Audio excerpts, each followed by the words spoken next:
Community is paying tribute to a fallen LMPD officer. WDRB's Stefan Johnson explains how the public is honoring and remembering Officer Zachary Cottongim. Stefan?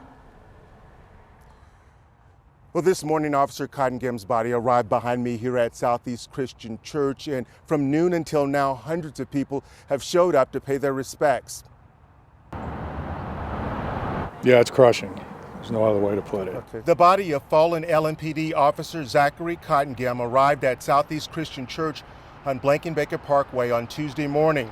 He was kind of quiet, but you knew he had a good heart. Dozens of Metro Police officers followed the hearse, escorting their fallen brother and supporting his family. We won't let him travel this path alone. The 29-year-old officer died in the line of duty on Saturday after he was struck by a car on I-64.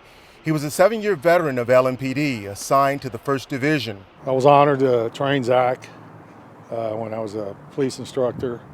So, obviously we have a very close relationship. George Rodman is a family friend and the father of another fallen officer from LMPD's 1st Division. There's some that are actually on that platoon who were part of that platoon when we lost Nick.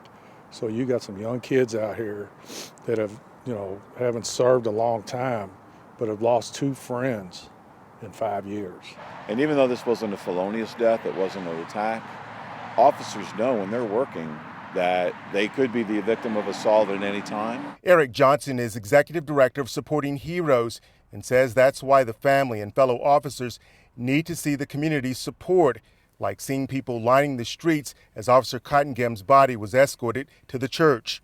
And by making that statement to the family and showing that honor to Officer Cottongim, they also make that statement about the other officers who continue to serve and let them know that they're appreciated. The visitation ends at 8 o'clock. After that, there will be a special tribute by the FOP. They want to make sure they honor their fallen brother. Meanwhile, Officer Cottongim will be laid to rest tomorrow at Cave Hill Cemetery. Reporting live at Southeast Christian Church, I'm Stefan Johnson, WDRB News.